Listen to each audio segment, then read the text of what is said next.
வெளிப்படுத்தல் விசேஷம் 17ஆம் அதிகாரம் 4ஆம் வசனத்துல வேசியின் கையில ஒரு பொற்பாத்திரம் இருந்ததாக நம்ம தியானிக்கிறோம். அதே எபிரேயர் 9ஆம் அதிகாரம் 4ஆம் வசனத்துல உடன்படிக்கை பெட்டிக்குள்ள ஒரு பொற்பாத்திரம் இருந்தது பாக்குறோம். வேசி கையில் பொற்பாத்திரம், உடன்படிக்கை பெட்டிக்குள்ள ஒரு பொற்பாத்திரம். அதற்குள்ளாக என்ன இருந்தது? வேசி கையில் உள்ள பொற்பாத்திரத்தில் அருவருப்புகள் நிறைந்திருந்தது. உடன்படிக்கை பெட்டிக்குள்ள பொற்பாத்திரத்தில் என்ன இருந்ததுன்னா அது மன்னாவால் நிறைந்திருந்தது.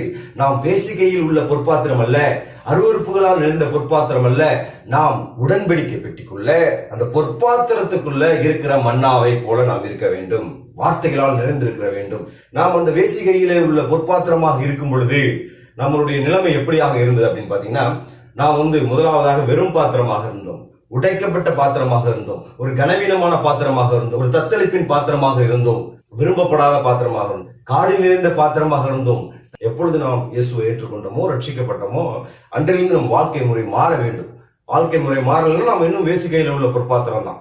சரிங்களா? நம் இயேசுவை ஏற்றுக்கொண்ட பிறகு, ரட்சிக்கப்பட்ட பிறகு நம்மளுடைய வாழ்க்கை எப்படியாக மாறுகிறது? இயேசுவை ஏற்றுக்கொண்ட பிறகு நம்மளுடைய வாழ்க்கை அது ரட்சிக்கப்பட்ட பாத்திரமாக முதலில் மாறுகிறது. அந்த ரட்சிக்கப்பட்ட பாத்திரம் எப்பொழுதும் நிரம்பி ஒழுகிற பாத்திரமாகவே இருக்கும். முதலாவதாக ரட்சிக்கப்பட்ட பாத்திரமாக மாறி, பரிசுத்தமாக்கப்பட்ட பாத்திரமாக மாறி, நிரம்பி ஒழுகிற பாத்திரமாக மாறி, கனமுள்ள பாத்திரமாக மாறி, ஆசீர்வாதத்தின் பாத்திரமாக மாறி, கிருபா பாத்திரமாக மாறி, கடைசி மகிமையின் மேல் மகிமை அடைகிற அந்த மகிமையின் பாத்திரமாக மாறப்போகிறோம்.